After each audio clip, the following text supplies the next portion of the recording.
তমলুকে গণহত্যা দিবস উদযাপন করল বিজেপি। 21শে জুলাইতে তৃণমূলের শহীদ দিবসের দিনে গণতন্ত্র হত্যা দিবস পালন করবে বিজেপি, এমনটাই জানিয়েছিলেন রাজ্যের বিরোধী দলনেতা শুভেন্দু অধিকারী। সেই মতো পূর্ব মেদিনীপুর জেলার তমলুকে 21শে জুলাই ভারতীয় জনতা যুব মোর্চার পক্ষ থেকে একটি রক্তদান শিবিরের মাধ্যমে পালন করা হয় গণহত্যা দিবস।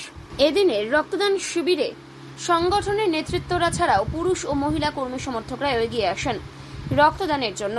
রাজ্য বিধানসভার বিরোধী দলনেতা শুভেন্দু অধিকারী 21শে জুলাই গণতন্ত্র হত্যা দিবসের পালনের ডাক দিয়েছিলেন। সেই মতো এই রক্তদান শিবিরের মাধ্যমে গণতন্ত্র হত্যা দিবস পালন করা হচ্ছে, এমনটাই জানান সংগঠনের নেতৃত্বরা।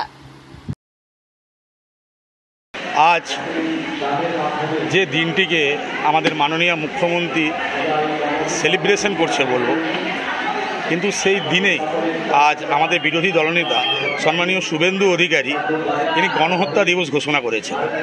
তাই ওনাকে বোঝাতে যে উনি অ্যাকচুয়ালি শহীদ দরদি নয়, উনি শহীদকে নিয়ে রাজনীতি করেন। এই সামনেই একটা ভোট গেল, আপনারা দেখেছেন লোকসভা, বৃহত্তম একটা ভোট।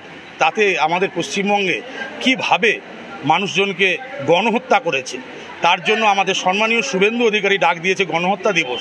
সেই গণহত্যা দিবস পালনের মাধ্যমে উনি আমাদের এই সমাজের যুব থেকে শুরু করে মহিলা থেকে শুরু করে সবাইয়ের রক্ত শুঁচে নিচ্ছেন একবারে।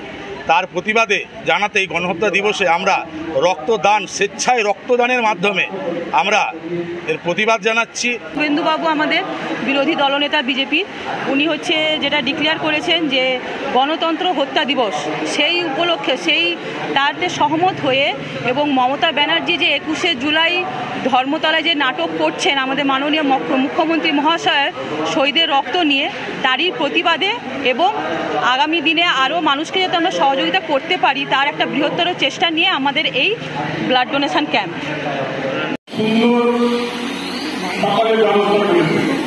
ব্যুরো রিপোর্ট, এখন সংবাদ।